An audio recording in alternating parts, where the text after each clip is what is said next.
más allá de la cuarta dimensión.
Vamos a iniciar nuestra conversación de hoy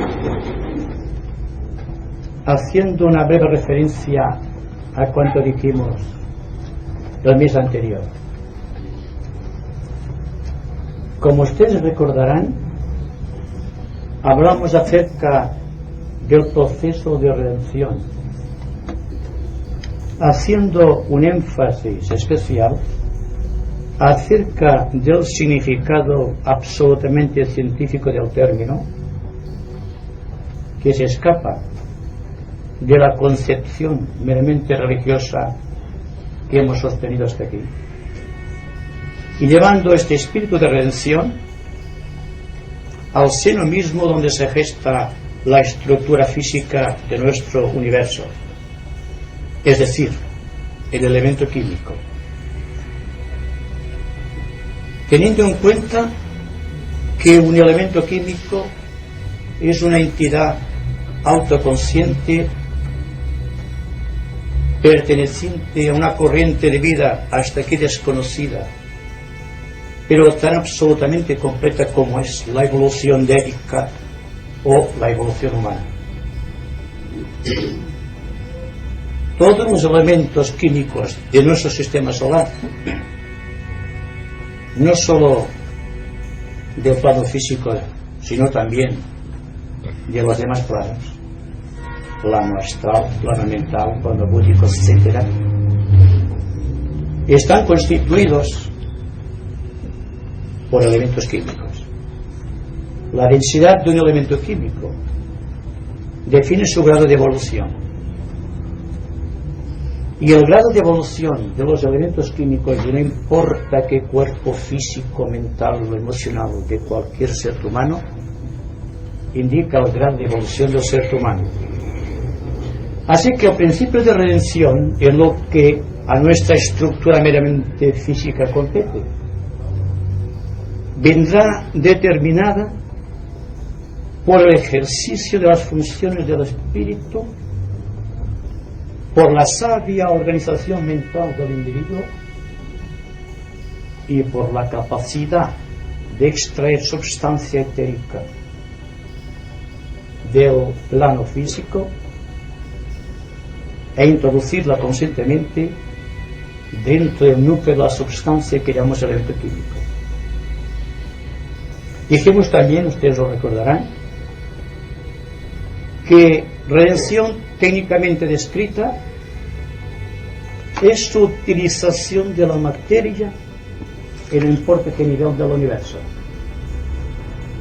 Indica también introducción de luz en la sustancia. Y todo este proceso nos lleva a la conclusión de que la evolución del universo está regido constantemente por el principio de redención.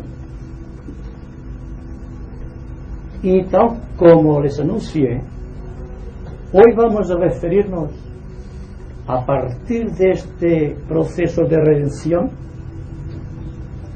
de uno de los temas más esotéricos que enfrenta la mente investigadora del ser humano, y es el tema de la iniciación.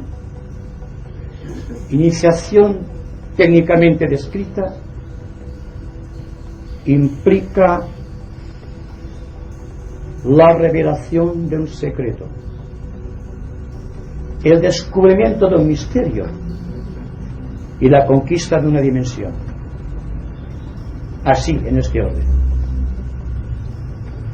Implica constantemente una pérdida constante de peso, un término científico por excelencia, de cada uno de los cuerpos específicos con los cuales expresamos nuestro espíritu.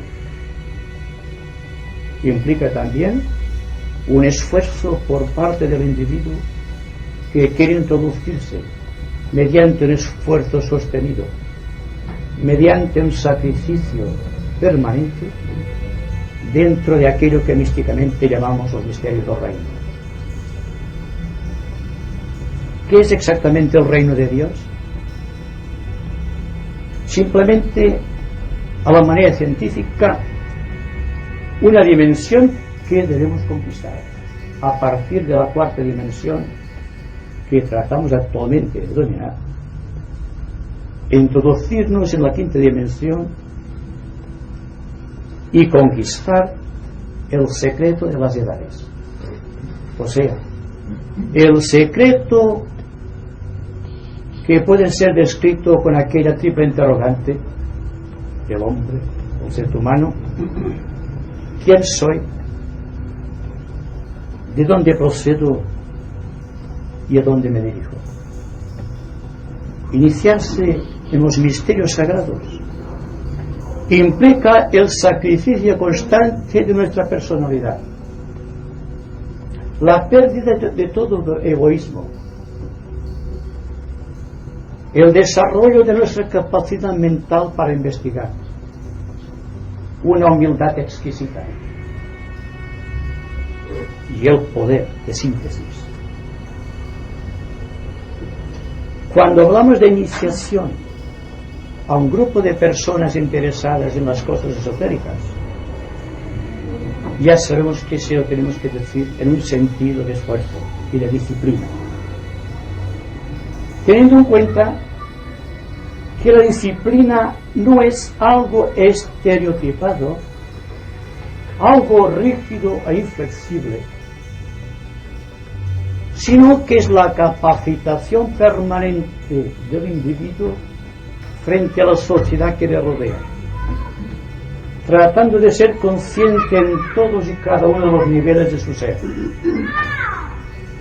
extrayendo constantemente mediante su capacidad analítica el jugo sabroso de la experiencia. Otra forma de describir la iniciación es el acopio de experiencia por medio del equilibrio del yo.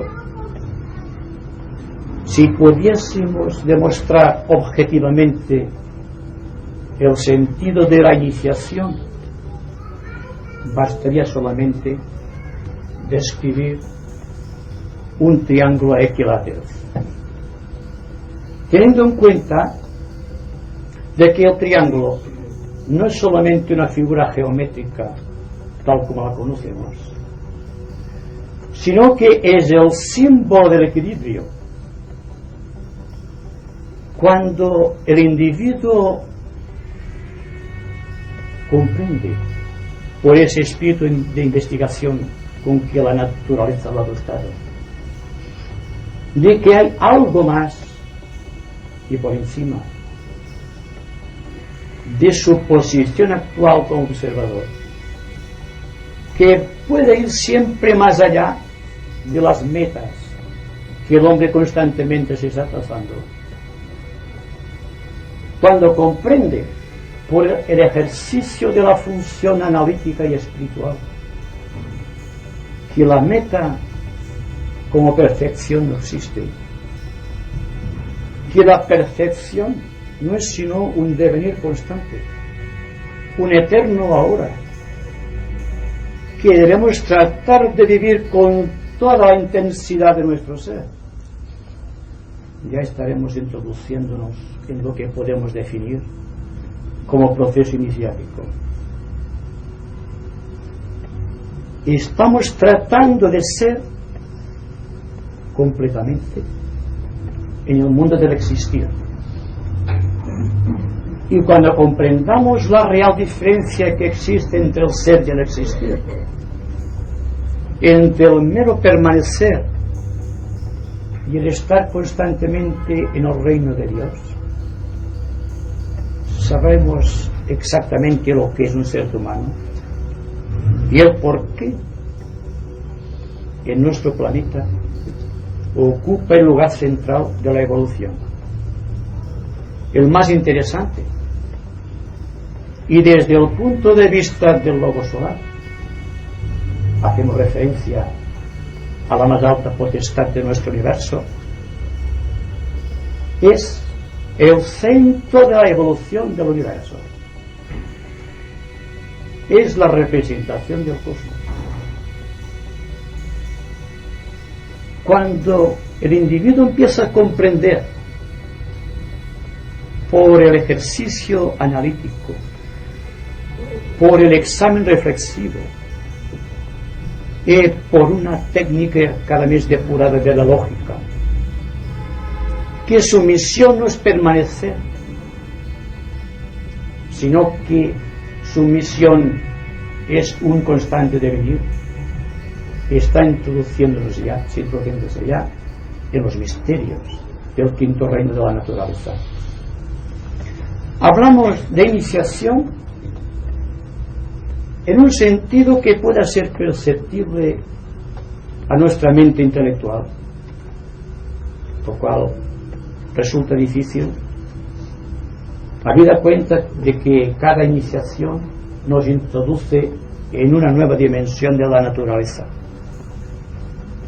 Cuando el individuo rectamente orientado, con buena voluntad, ha logrado equilibrar su cuerpo físico al extremo de poder extraer del subplano subatómico, del plano físico, las energías de purificación o de redención,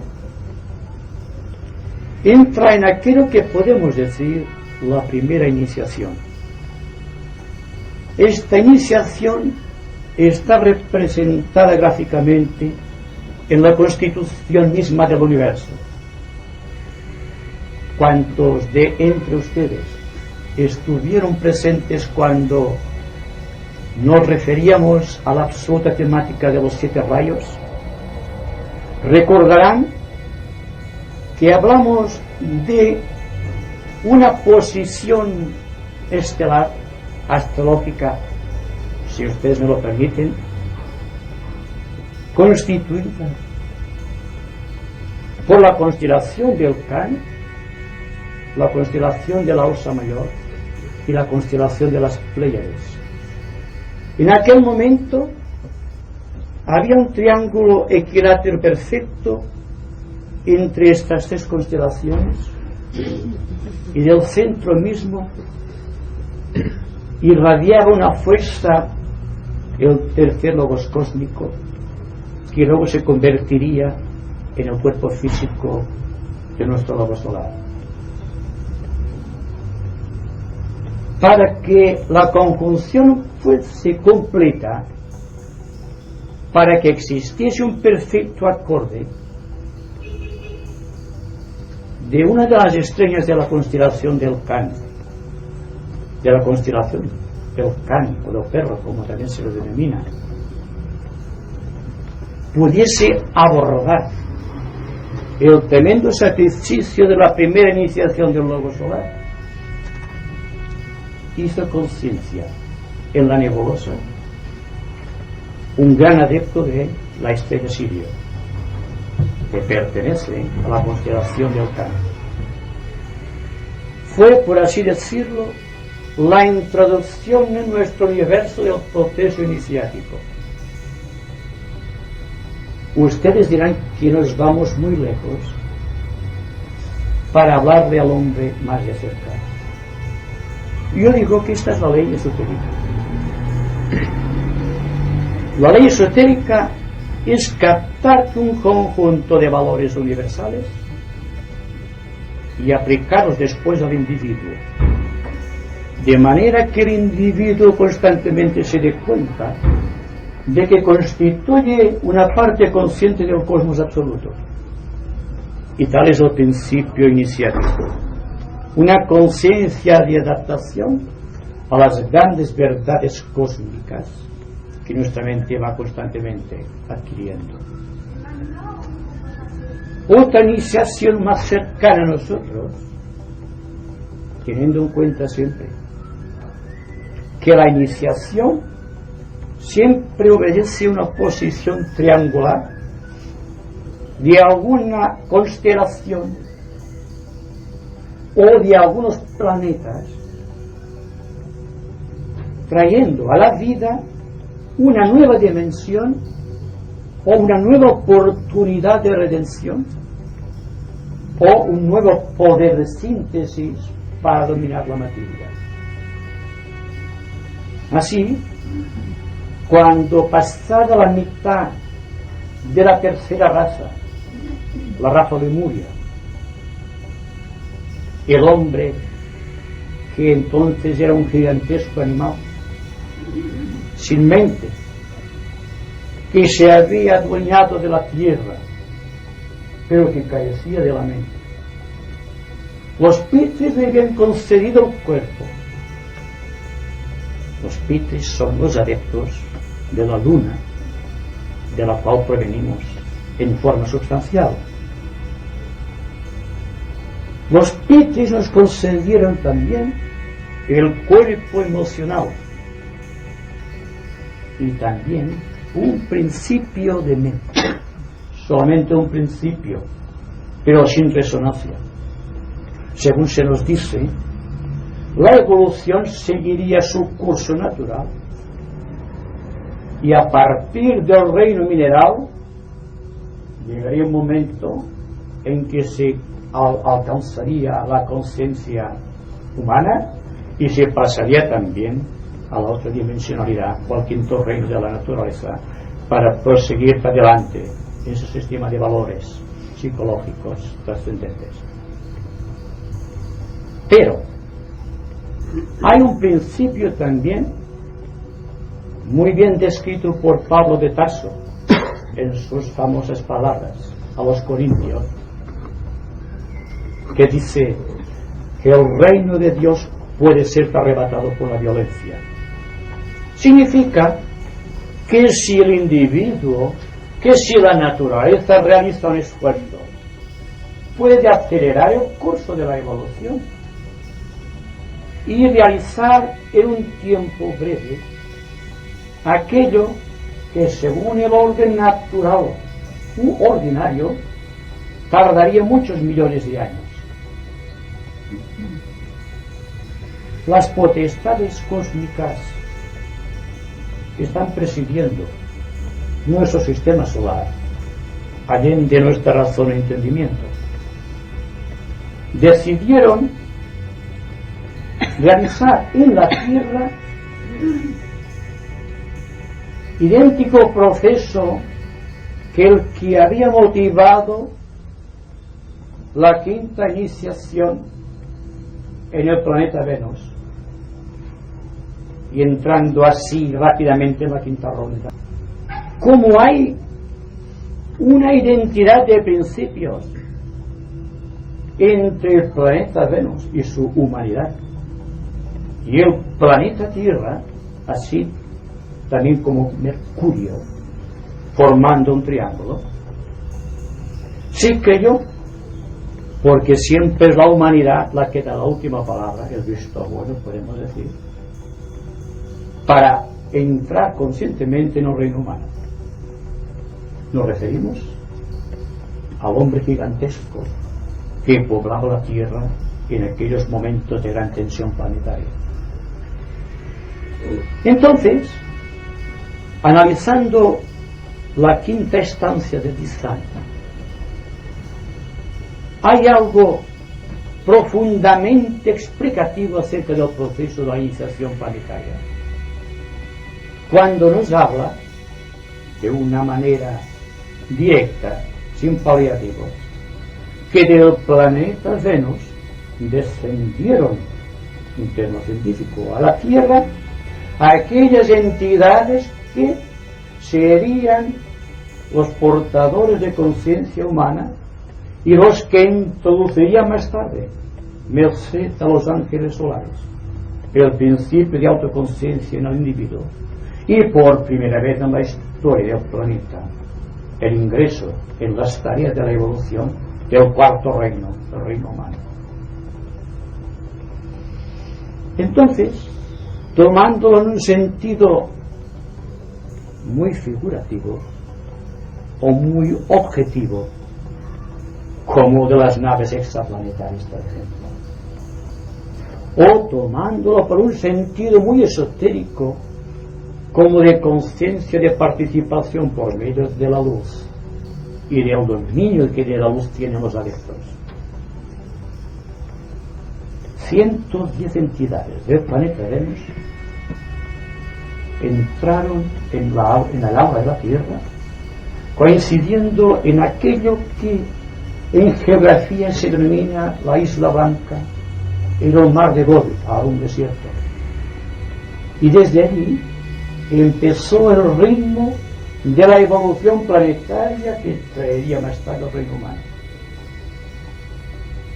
Dense cuenta de una particularidad. Tenemos en la segunda mitad de la tercera raza de Mu un hombre que lo tiene todo, excepto la mente, excepto el poder de coordinar.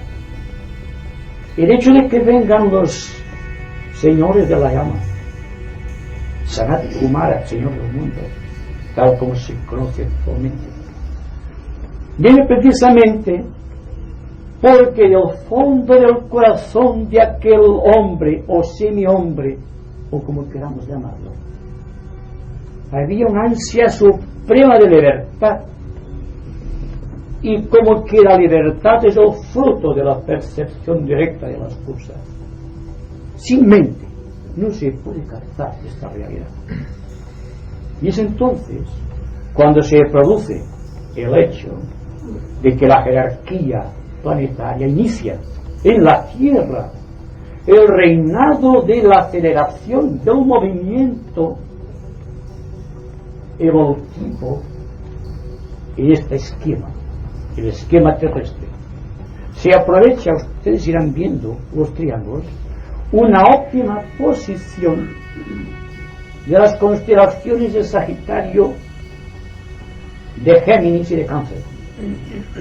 Dense cuenta, Géminis es una constelación típicamente masculina y Cáncer genuinamente femenina, siendo el poder superior Sagitario el más viejo de nuestro universo, el más adelantado, aquel que se llama el Padre después de Dios el primero, el que inicia en la Tierra actuando sobre el logos planetario la segunda iniciación que le corresponde a la Tierra. Anteriormente, a través de las edades, tenemos ya un principio de redención. Antes de que existiese en la Tierra ninguna raza todavía, coincidiendo con esta segunda iniciación con la cual el lobo solar empieza a hacer sentir su presión sobre nuestro planeta, se abren las perspectivas de otra oportunidad, que es la que abre el camino de los ángeles solares, aprovechando también una posición triangular, ya no a nivel de constelaciones, sino a nivel de planetas. Vemos que cuando, pasado cierto tiempo, cuando Sanat Kumara, los señores de la llama y aquellas potestades provenientes de Venus pudieron introducir el germen del amor universal en nuestro planeta, o creando ya un cuerpo emocional capaz de ser sensible a lo bello, de ser sensible a todo cuanto rodeaba. se precisaba el tercer elemento de un triángulo, que es la capacidad de darse cuenta de todo aquello que está ocurriendo, de que me sirve, de que nos sirve la felicidad si no somos conscientes de ella. ¿Se dan cuenta? Entonces, una óptima posición, vamos a decir que se produjo hace unos 18 millones de años, uno más o menos. Tampoco lo podemos comprobar, ¿verdad?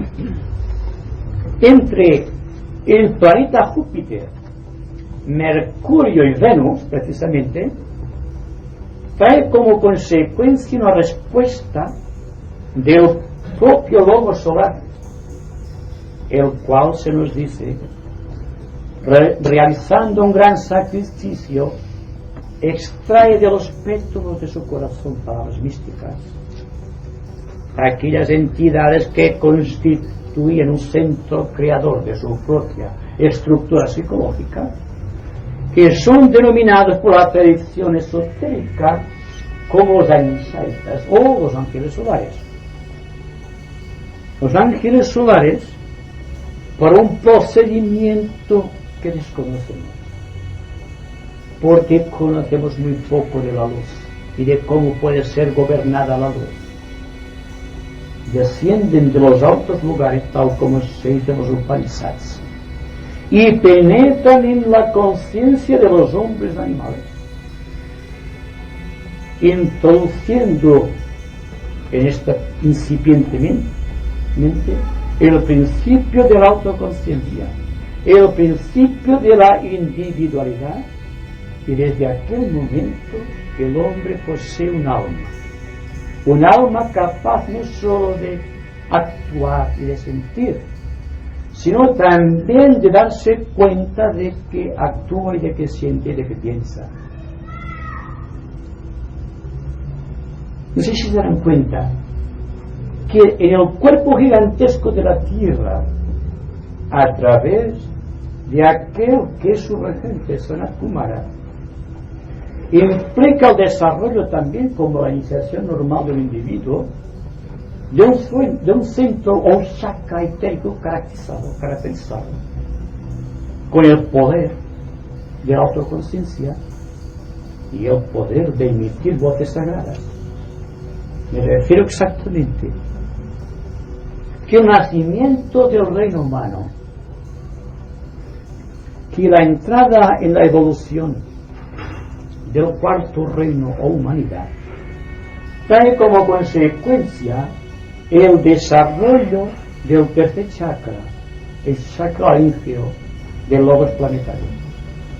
Así que desde entonces la humanidad como un todo es y constituye el chakra laríngeo del logos planetario. Trabajamos por el logos planetario, somos el logos planetario. Igual podemos decir nosotros, hablando en términos de alma, a la cantidad de elementos químicos que constituyen nuestro chakra laríngeo, la misma posición. Y esto se va demostrando por analogía, cuando el individuo va adquiriendo las sucesivas encarnaciones o iniciaciones que a través de las encarnaciones sucesivas lo llevan a lo más alto de la naturaleza. Se preguntarán si puede ser práctico el que estemos refiriéndonos a conceptos aparentemente muy abstractos. Estamos hablando, digo yo, en una forma muy esotérica. Y si decimos que hablando de lo grande es cuando empezamos a evocar de nuestra vida a aquella parcela de conciencia superior o monádica que debe presidir la iniciación, tenemos que dar por bien empleado todo cuanto estemos investigando sobre este punto. La atención que ustedes prestan es interés iniciático. Permítanme que les diga esto. De no ser así, ustedes no estarían aquí, ni yo tampoco. Estamos introduciéndonos en los misterios del reino. Y el día que comprendamos el valor místico de la figura geométrica del triángulo equilátero, ya estaremos en el principio de la propia redención que trae iniciación. ¿Cuándo en la vida del ser humano se produce la iniciación? Sencillamente cuando a partir de su alma, a partir de su yo psicológico, empieza a controlar sus mecanismos de expresión. La mente, el vehículo emocional y el cuerpo físico.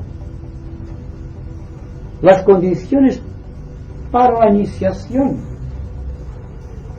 no han sufrido ninguna variación a través de las edades. Se le exige al candidato constantemente 3 cosas fundamentales: meditación, servicio y sacrificio. Al hablar de meditación, no me refiero naturalmente a los 10 minutos, 20 minutos de meditación diaria, después olvidamos todo, sino a aquel permanente sentido de investigación o de atención que ha de presidir todos y cada uno de nuestros actos. Por el grado de atención y desde el ángulo de vista esotérico, tenemos a los aspirantes espirituales, tenemos a los discípulos en sus diferentes modalidades y tenemos a los iniciados. ¿Qué es lo que caracteriza a cada uno de estos grupos? El iniciado, desde el centro de sí mismo, desde el centro de su yo, está gobernando de una manera sabia e inteligente su cuerpo físico, su cuerpo emocional y su cuerpo mental. Siempre el iniciado es un triángulo equilátero visto a través de su proyección psicológica. Lo que caracteriza a un discípulo en sus distintos grados es la capacidad que tiene de dominar 2 de sus aspectos. Y es aspirante aquel que empieza a controlar perfectamente uno de los aspectos. Hablando en forma geométrica, al aspirante le corresponde el triángulo escaleno, al discípulo el triángulo isósceles y al iniciado el triángulo equilátero. Y hay la importancia que se da en iniciación a la forma geométrica que adoptan ciertos astros y ciertas constelaciones en momentos cumbres, porque el principio de iniciación no es solamente algo que corresponde al ser humano que va creciendo bajo el lema de que el cielo puede ser arrebatado por la violencia, sino porque es un proceso cósmico al que deben forzosamente adaptarse todas las entidades psicológicas, señores de mundos y de sistemas y aún de galaxias. Si para la bendición que produjo iniciación del Logos, de la constelación del Can, por medio de un elevado adepto de la estrella Sirio, produjo nuestro universo para producir aquella entidad central que llamamos un Logos cósmico, que se manifiesta a través de un grupo de 7 universos. Hay que aceptar forzosamente la idea de que están implicadas constelaciones que desconocemos por su extremada magnitud o quizá galaxias. Démonos cuenta que al ir hacia lo lejos estamos introduciéndonos dentro de nosotros mismos, tratando de ser conscientes de cuál es nuestra misión como seres humanos y cuál es la necesidad inmediata del cuarto reino de la naturaleza. Llegando a este punto, lo demás pertenece a aquello que llamamos un eterno devenir, algo que se está produciendo constantemente, pero que nosotros podemos producir a voluntad, porque si realmente la iniciación es un secreto revelado, un misterio descubierto y una dimensión conquistada, el hecho de que estemos constantemente indagando, investigando, viviendo realmente, estamos siendo iniciados en las pequeñas cosas de la vida cotidiana. Es que para llegar a una excelsa iniciación de cualquier lobo solar o cósmico, hay que partir del ser humano, que es el ser que realmente se inicia por cuanto tiene autoconciencia, por cuanto tiene un alma individual, y a partir de aquí empieza una carrera que ya jamás podrá paralizarse. Estamos introduciéndonos en el campo de valores de lo eterno, y a medida que nos demos cuenta de que lo eterno no es algo que esté fuera de nosotros, sino que lo eterno está en el diario vivir, en este sentido de fragancia inmortal del contacto de los seres entre sí, del contacto con cosas, del contacto con seres y del contacto con nosotros mismos, vamos siendo conscientes de que existe en nosotros un poder transformador que pese a nosotros mismos, una vez hallado el principio de investigación y vencido el principio de resistencia, vamos ya introduciéndonos en los misterios sagrados, y así pasamos de simples personas corrientes a ser aspirantes espirituales. Vamos creciendo en investigación, en meditación, en servicio y en sacrificio, y introduciéndonos en la vida de los discípulos, o en aquel camino llamado esotéricamente del discipulado. Y finalmente llega un momento en que tenemos el secreto de la integración. Somos capaces de pensar, sentir y actuar sin que exista disonancia alguna entre los vehículos. Vamos siendo conscientes también de que somos de una entidad real, que no somos un producto del ambiente, sino que nosotros somos del ambiente. Aprendemos la máxima sagrada de los grandes iniciados, que dicen: siembra una idea y cosecharás una acción. Siembra una acción y cosecharás un hábito. Siembra un hábito y adquirirás un carácter. Siembra un carácter y te convertirás en Dios. Es decir, que el proceso que va del hombre corriente al iniciado parte de la idea de aquello que seamos capaces de concebir. Démonos cuenta que hay que ser conscientes todo el máximo tiempo posible en nuestra vida de relaciones para que inopinadamente se produzca el misterio y se revele el secreto y que penetremos en otra dimensión. Y esto podemos hacerlo ahora mismo, porque esperar mañana estamos atentos, y cuando estamos atentos estamos siendo iniciados en los misterios del reino,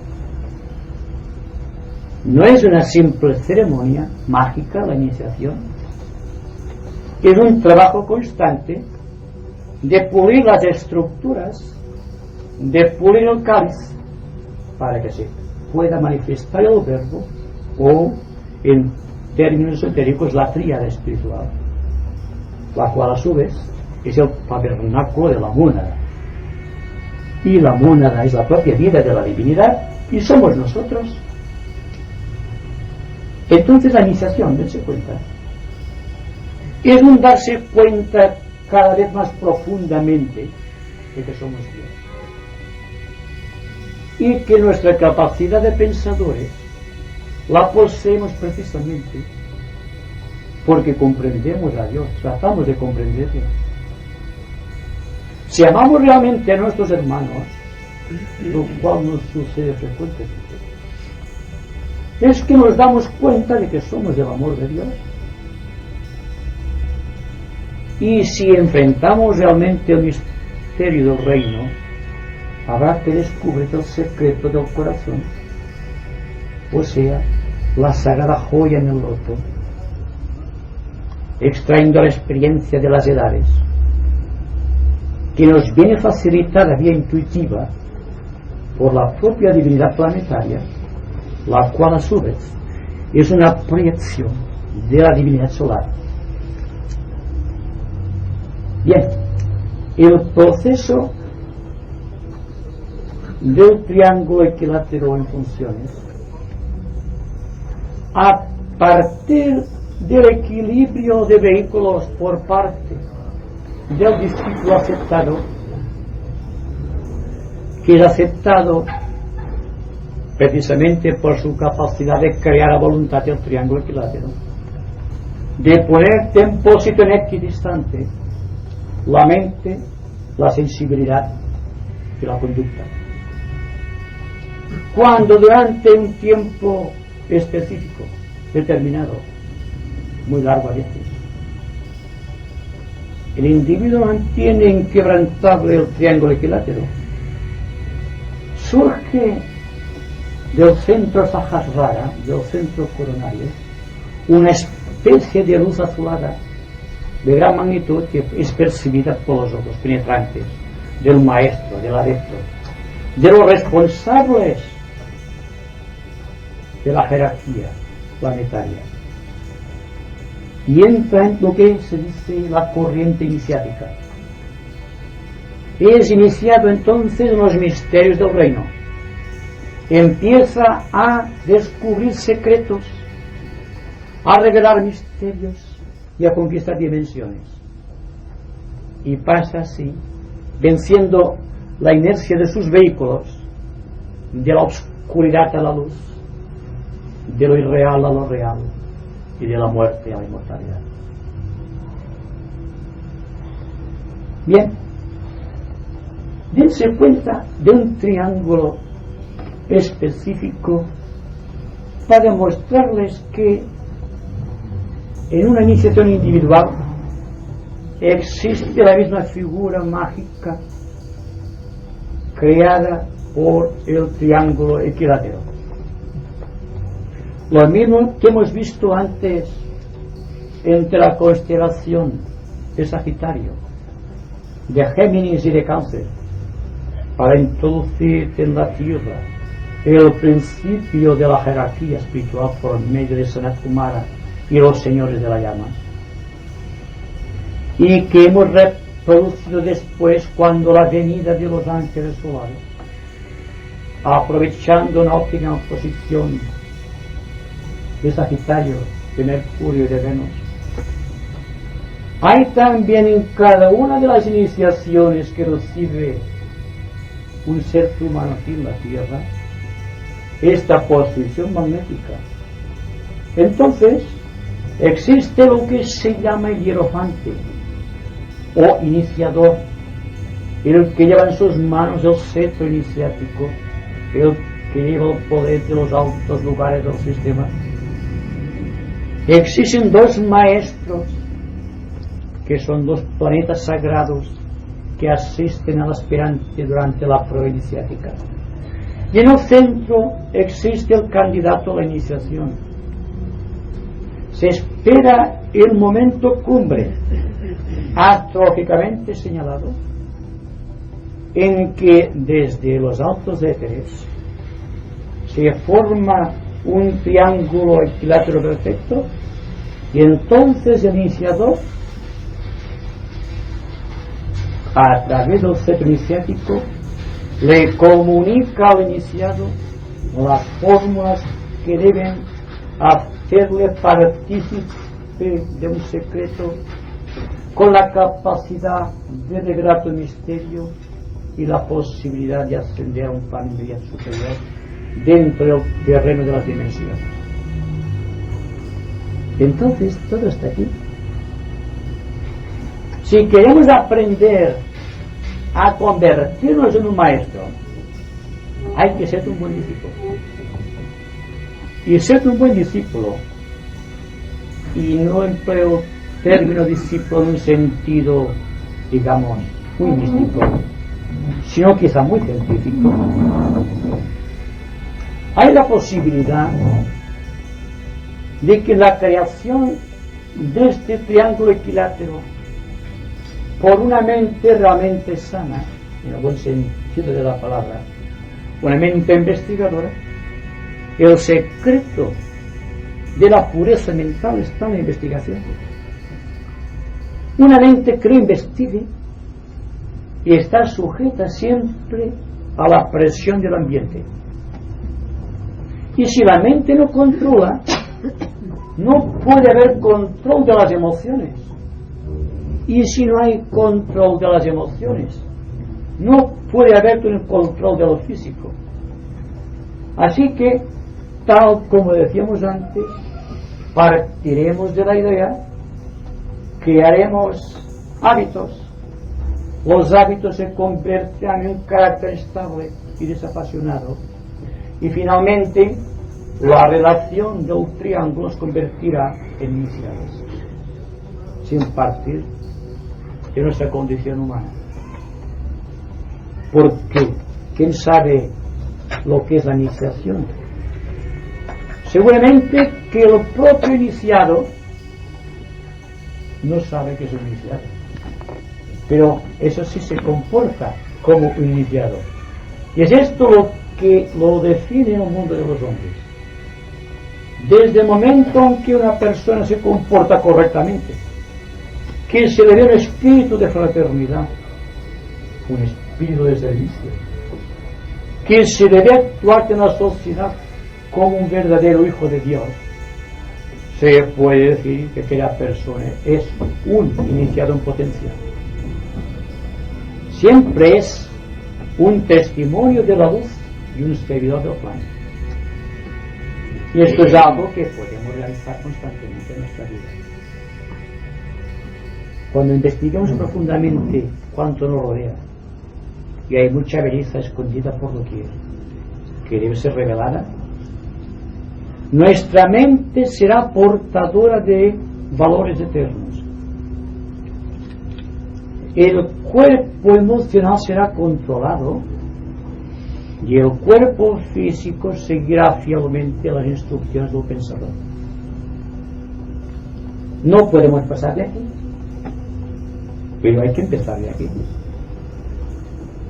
Hay que iniciar el proceso a partir de lo que está a nuestro inmediato alcance, para obtener un canto de esperanza, para estar seguros de cuánto estamos tratando de comprender. Solamente tenemos como centro de atención la conducta. Examinemos la conducta, veamos si esta conducta viene insuflada en los anhelos del corazón ardiente y suave, y si este suave y tierno corazón viene impregnado por la ley del espíritu por medio de una mente analítica sabiamente investigadora. Todo lo tenemos ya, todo está a nuestro alcance. Solamente hay que descubrir nuestra capacidad de obtenerlo. Bueno, ustedes dirán, tienen su palabra ustedes ahora.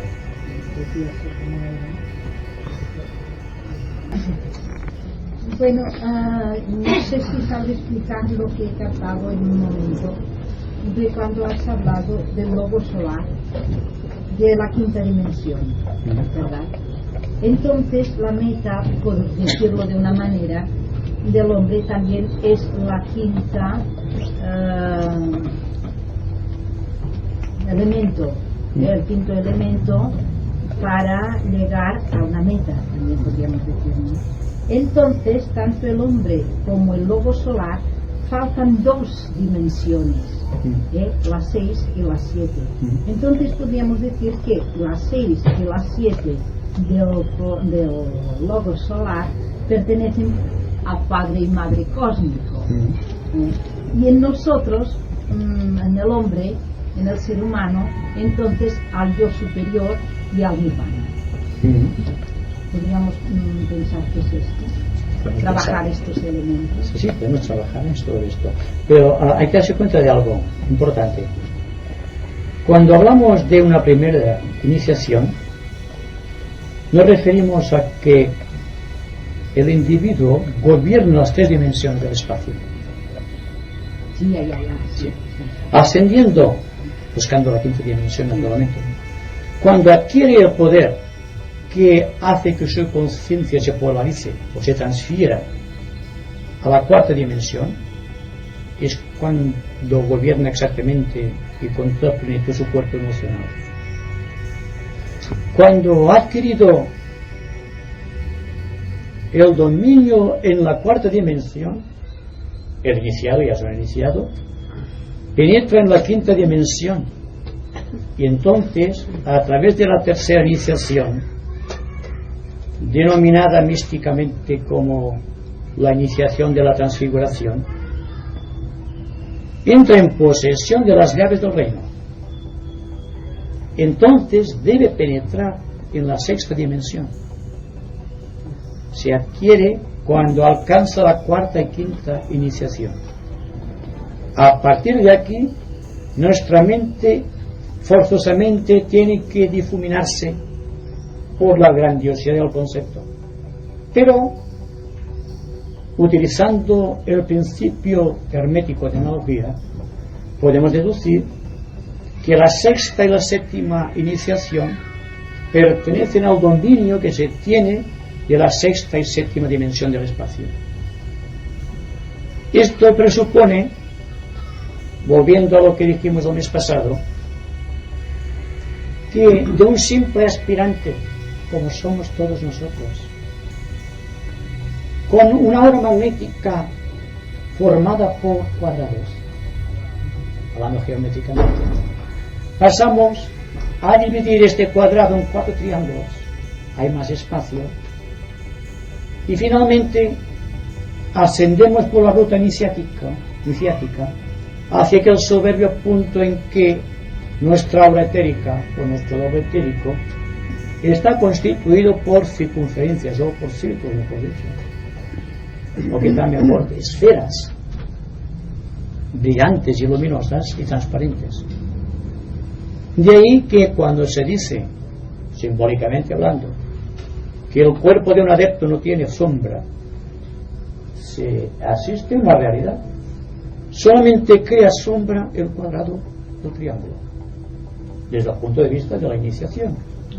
Pero cuando el aura etérica de cualquier individuo se convierte, por mediación de la quinta iniciación, en un adepto de compasión y de sabiduría, entonces el misterio de la luz está realizado. No hay sombra entonces. La sombra depende siempre cuando el individuo está investigando dentro de la tercera dimensión. Crea a través del intelecto aquello que llamamos el maya de los sentidos y el espejismo y las ilusiones de la mente, o aquello que Madame Blavatsky tan bien definió como que la mente intelectual, se refiere naturalmente, es la muerte de la realidad o de la verdad.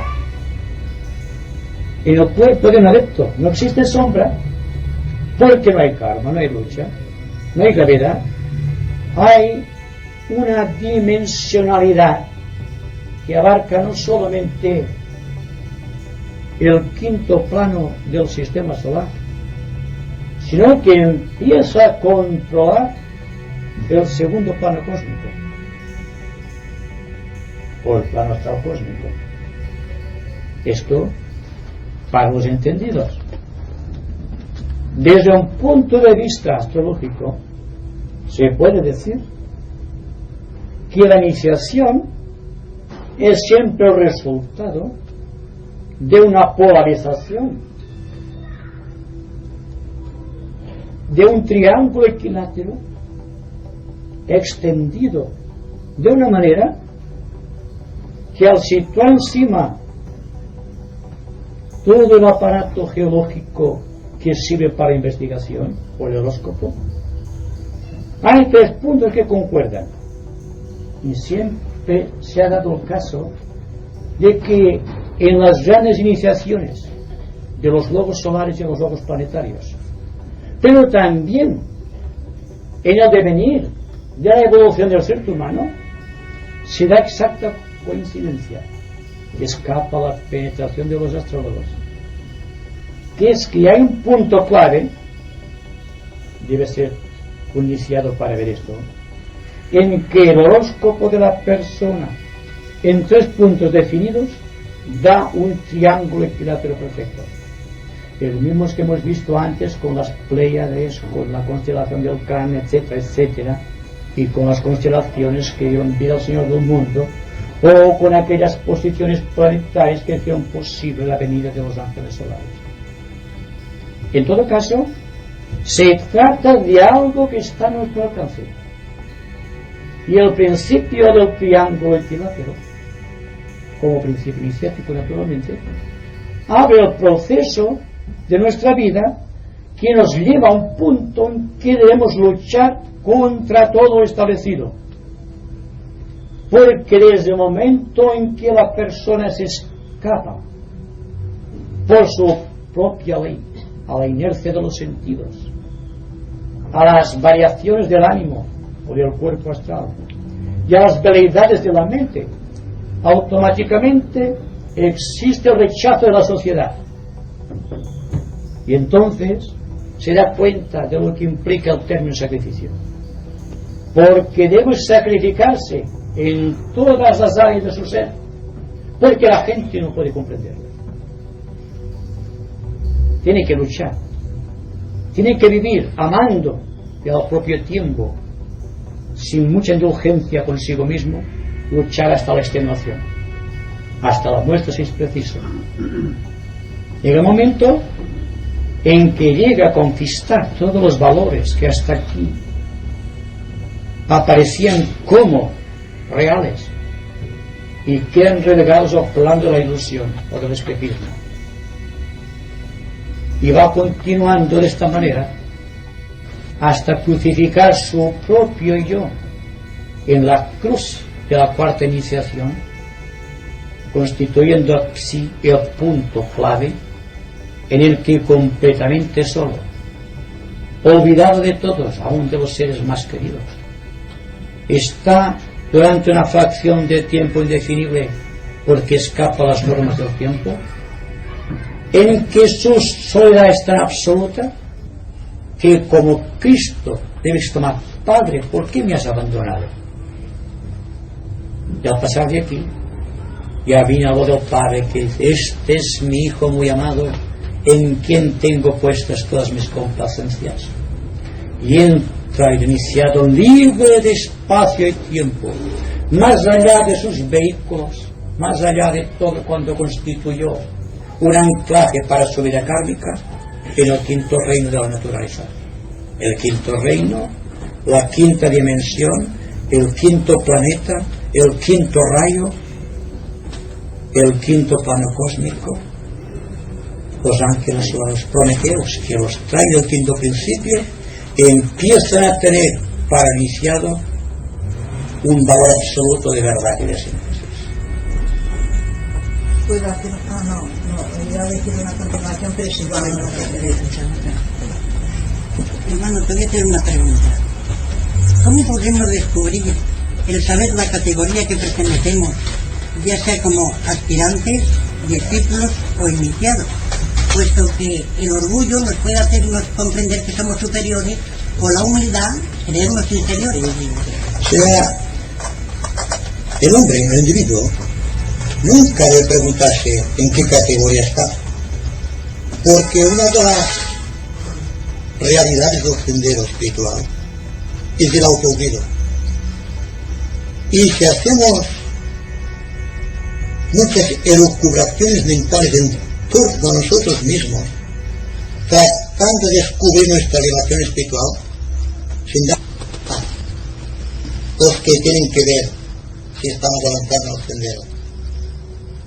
Nuestra misión es vivir el bien noblemente. El estado de evolución corresponde a la conducta, y la conducta puede ser conceptuada por las personas que están a nuestro inmediato alrededor, aquellos que tratan constantemente con nosotros y que dicen: hay algo maravilloso.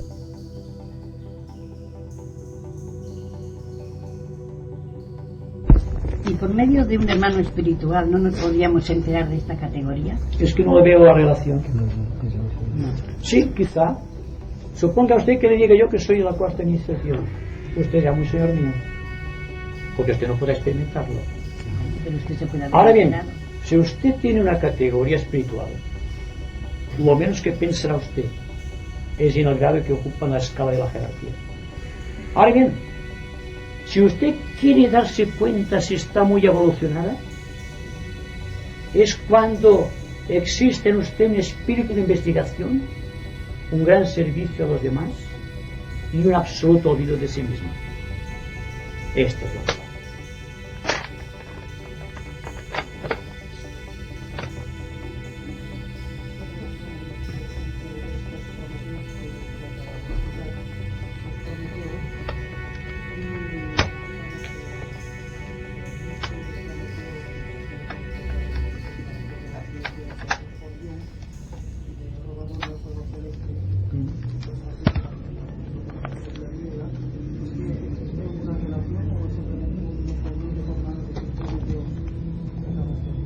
No, yo precisamente hablo de los prometeos precisamente por la tradición, por el símbolo que entrañan.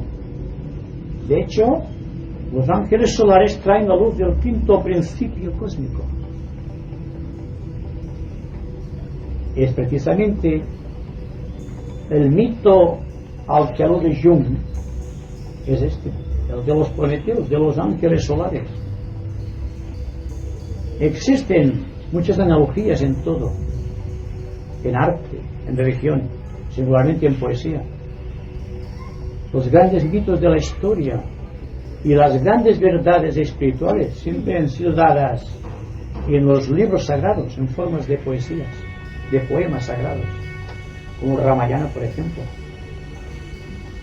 Entonces todo el proceso no es ni más ni menos que una aseveración de hechos a partir de una idea que se transforma en acción. Desde este ángulo de vista es Prometeo, esotéricamente hablando, todo aquel que sirve de intermediario a otra persona para que tenga más luz.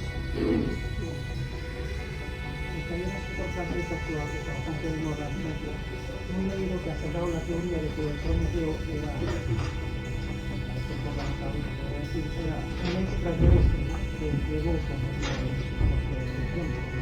la evolución que trae en sí mismo, que llegó a una sabiduría tal que adivinó, conquistó el medio de llegarse hasta los dioses y allí robarles pues todo fuera del serano, ¿no?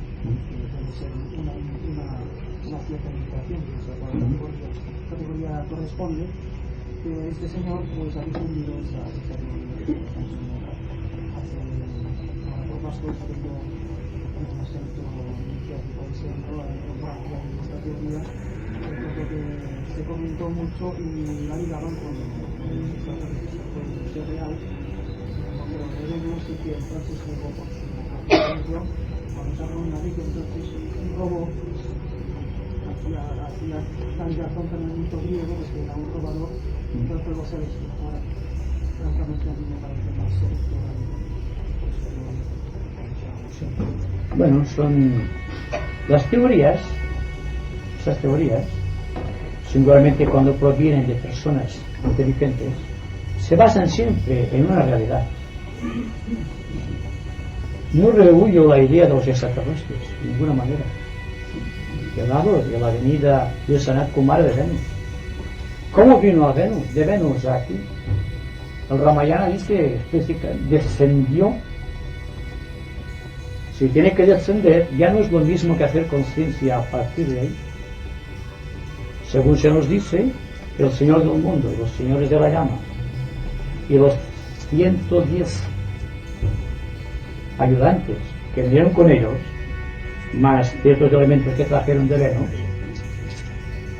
tenían cuerpo etérico. Por lo tanto, el viajar para ellos no era problema. Así que con nave espacial o sin nave espacial, no importa mucho.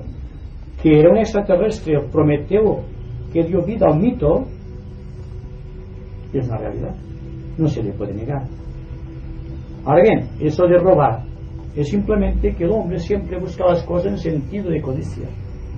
Entonces, una cosa es pedir y otra cosa es adquirir por medio de fraudulentos. Pero lo que se interesa es el hecho de que el intermediario, el Prometeo, está entre nosotros. Y que el Prometeo en su esencia, cada uno de ustedes cuando ilumina a la persona que les pide un consejo, o cuando el discípulo está en contacto con el maestro, o cuando el maestro tiene contacto con Sanat Kumara, ¿se dan cuenta? Todo es lo mismo. Entonces todo es verdad siempre que nuestra mente sea capaz de verla. Estamos impartiendo luz constantemente y al propio tiempo tenemos un Prometeo ante nosotros que nos alarga su dádiva.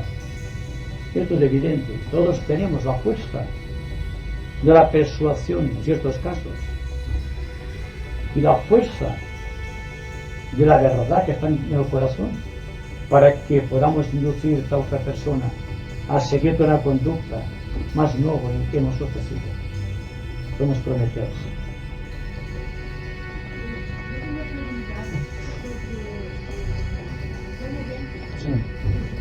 Quiero preguntar sobre cuando los ángeles solares trajeron el fuego de la mente.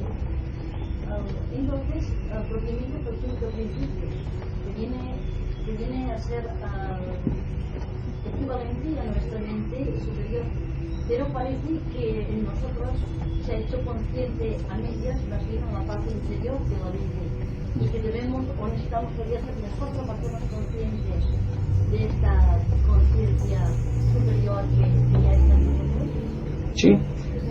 El individuo normalmente, no nos referimos ahora a los grandes discípulos y a los iniciados, sino simplemente a los aspirantes, los cuales están viviendo entre la cuarta y la quinta dimensión, o entre Kamamanas. Kamamanas es el deseo más de la pequeña parte de mente y ha logrado adquirir el quinto principio cósmico.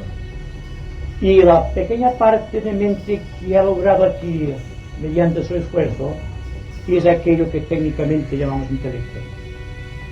Entonces, para captar la grandiosidad de la idea del quinto principio, tal como trajeron a la Tierra los ángeles solares, es la capacidad que tiene el individuo de abstraerse, de refugiarse en el seno creador de las grandes verdades cósmicas. Entonces, cuando el individuo se halla en este caso, es cuando se le despierta la intuición. El intelecto es siempre una reducción, digamos, de la fuerza expansiva de luz proveniente del quinto principio cósmico, tal como traen, como digo, los ángeles solares. Se trata de un momento en la vida del ser humano, siempre que tenga estructurada un buen antakarana, o puente de contacto entre el centro ajna y el centro coronario, en que realmente puede percibir la verdad tal como Dios la muestra y no tal como la deforma el intelecto, porque el intelecto, estando unido al deseo, estando manas unido a cama en el sentido de deseo, entonces existe una distorsión de la luz y la persona no percibe las cosas tal como son, sino tal como se le aparecen por la distorsión mental.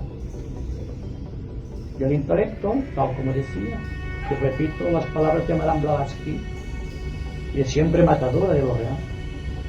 La persona cree que es aquello, pero no está seguro. Y de muchas inseguridades se han formado las religiones, las filosofías, las creencias e incluso el arte creador.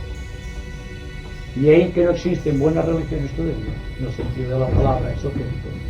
No existe un arte creador y no existe una filosofía profunda para que el individuo pueda percibir la verdad.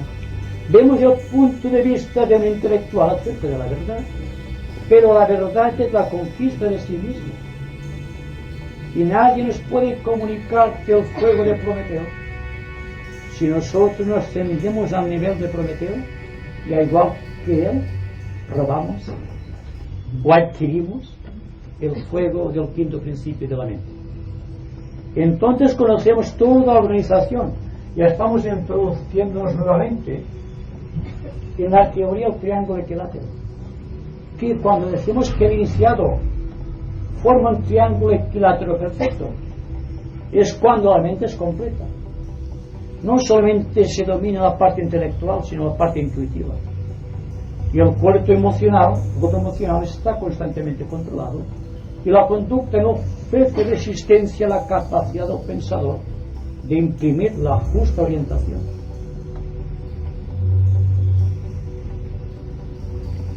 Porque es curioso que lo que acaba de decir usted está confirmado también por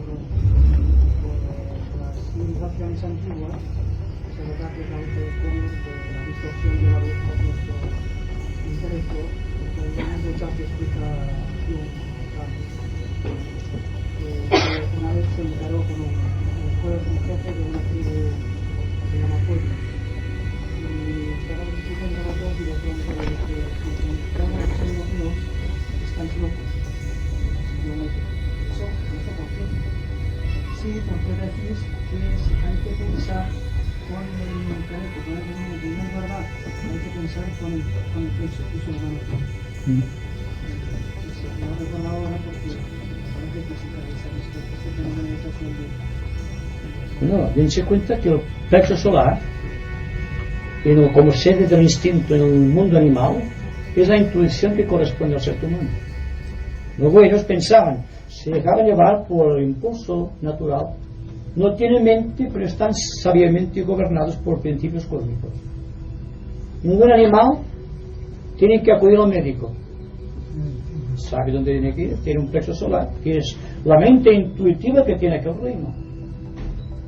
Cuando el individuo, nosotros, hayamos adquirido la capacidad o el desarrollo del centro intuitivo, cuando a través de la antacarana de luz hayamos atravesado el puente de arco iris que une las dos orillas de la separatividad humana, el intelecto y la intuición, cuando todo sea un conjunto de valores armónicos, entonces veremos qué hacemos como hace el reino animal dentro de su evolución. Sabremos exactamente lo que tenemos que hacer. No le pediremos permiso al intelecto para hacer esto o lo otro. La voluntad no está regida por el intelecto, sino que la voluntad habrá perdido aquello que llamamos el libre albedrío. Y respecto a esto, os les voy a explicar algo que dice Adamski. ¿Han oído usted hablar de Adamski? Adamski es un ser humano que afirma que tuvo contacto con un extraterrestre procedente de Venus. Y explica algo que es maravilloso. Si no es verdad que he sido de Venus, es la verdad. Porque cuando le pregunta si cree en Dios, qué concepto tiene Dios, no le comprende, no sabe nada. Dice: ¿eso qué es eso de Dios? Le pregunta al extraterrestre a él, Adamski. Adamski inquiere la idea de Dios que está latente en su mente. Y entonces aquel finalmente comprende su entendimiento lo que quiere el pobre Adams quiere decirle. Y dice, no tenemos creencia en Dios porque no tenemos libre albedrío. Significa que Dios está constantemente con nosotros. Porque lo que separa al hombre de Dios es el libre albedrío, la capacidad de separarse voluntariamente de la causa suprema. Lo que nos separa a nosotros, ¿qué es? Sino el libre albedrío. ¿Qué pasará el día que el libre albedrío al que le asignamos tanta importancia haya sido reducido a la nada? No tendremos necesidad de decir sí o no, o quiero esto o lo otro. Diremos esto, aquello. ¿Por qué? Porque nuestra mente plenamente intuitiva será un reflejo sin distorsión alguna de la voluntad del Creador. Así que no se preocupen, si un día pierden la mente, están en un vacío absoluto, que están dejados de la mano de Dios. Es cuando están en manos de Dios.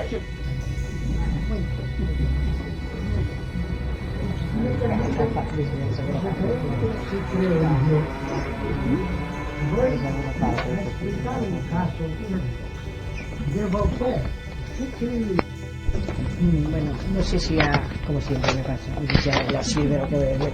El caso es que cuando hablaban de los aspirantes y de los iniciados, he pensado yo si tenía algo que ver. El primer paso para saber si un aspirante es aspirante es si es que ha aceptado gradual y serenamente su karma, o bien si se enfrenta con su karma, entonces puede ser que no sea, que debe contarse como que no es un verdadero aspirante. Hay que aceptar el karma primero para saber si se es aspirante. Esta es mi intención.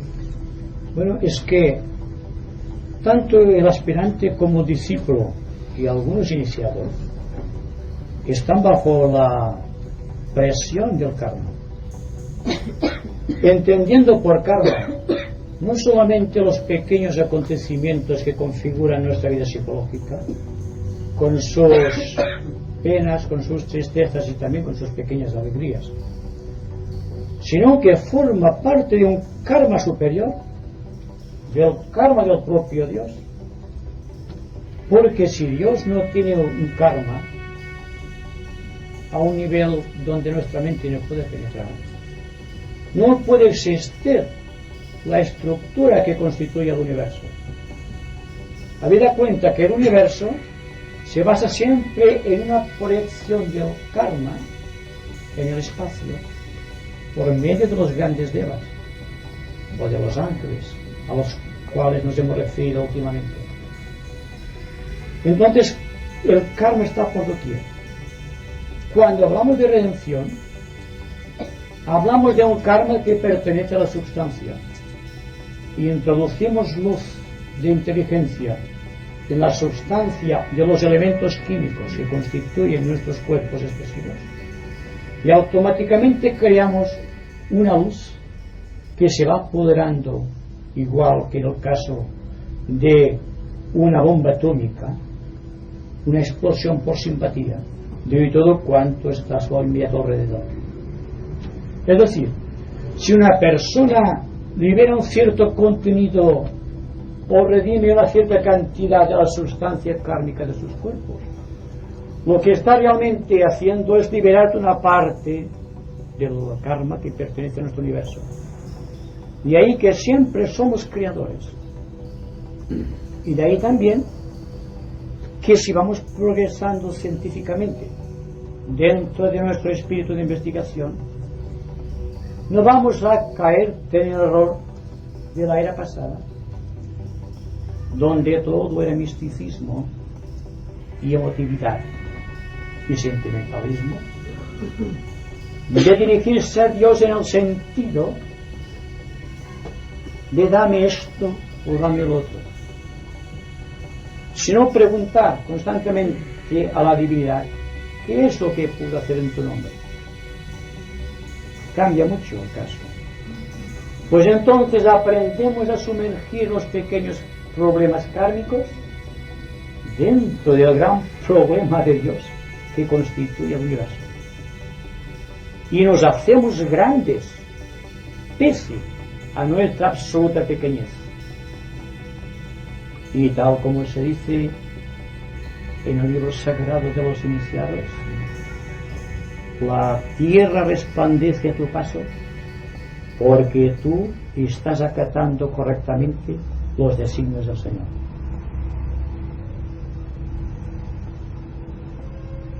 Es fácil de interpretar, difícil de adquirir, siempre digo lo mismo, pero hay que iniciar la tarea. No hay más. El hombre es creador a medida que se siente impulsado hacia los tres grandes arquetipos, o sea, de la verdad, la bondad y la belleza. Podemos representar, o sea, en este caso bondad sería sinónimo de amor. Sí, sí, exactamente. Y verdad sinónimo de investigación, de mental. Y la belleza siempre es a través de la conducta. Es que damos mucha importancia a la belleza física. Y hay que dar mucha importancia y depositar mucho énfasis en la belleza de las actitudes. La belleza física no trae consecuentemente o lógicamente, o sea, siempre un sentido de belleza interna, de ética, de moral.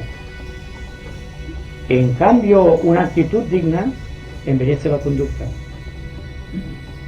Y al iniciado no se lo define por la belleza de su cuerpo, sino por sus actitudes ante la vida, por su capacidad de vivir ausente de sí mismo, por su grado de sensibilidad hacia los demás, y hace que se convierta siempre en un servidor del plan. Y los actos de sacrificio continuados son aquellos que finalmente lo llevan a las más altas iniciaciones.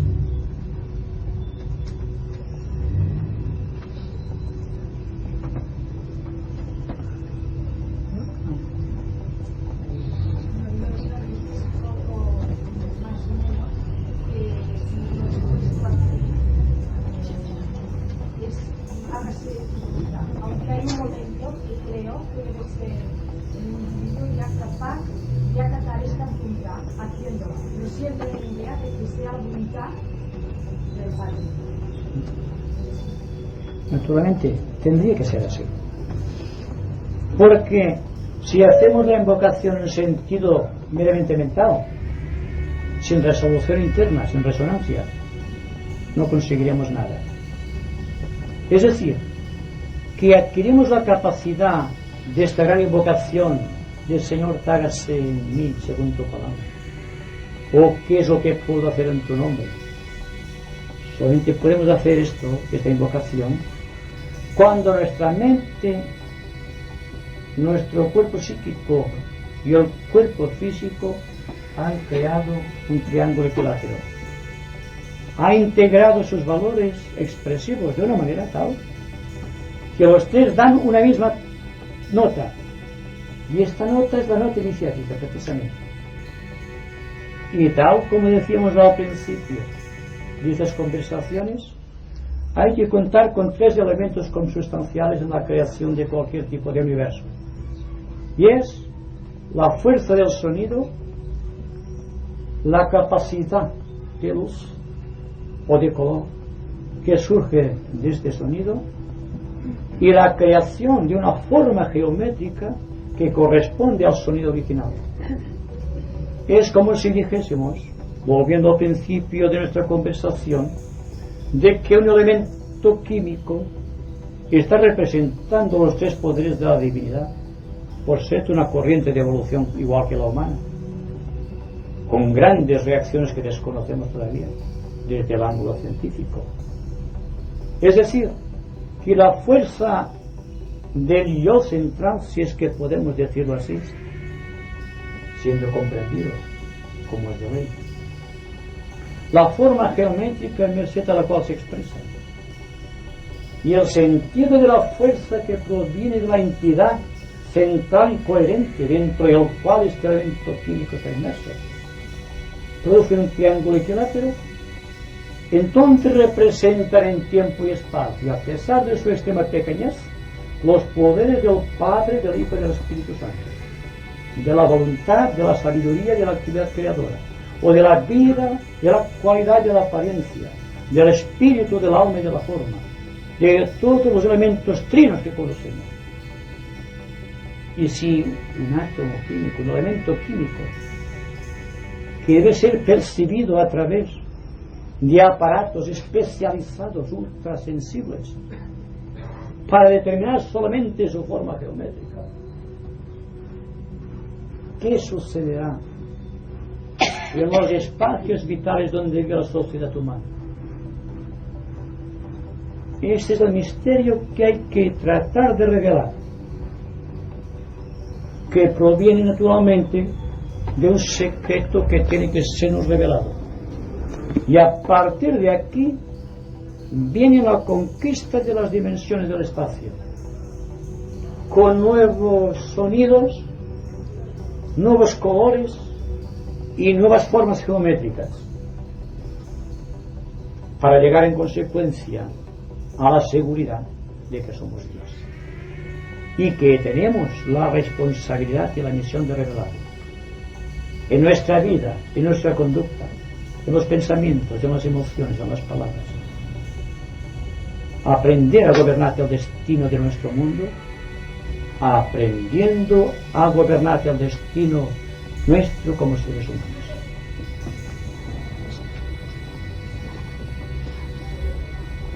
Vamos a hacer un poco de silencio.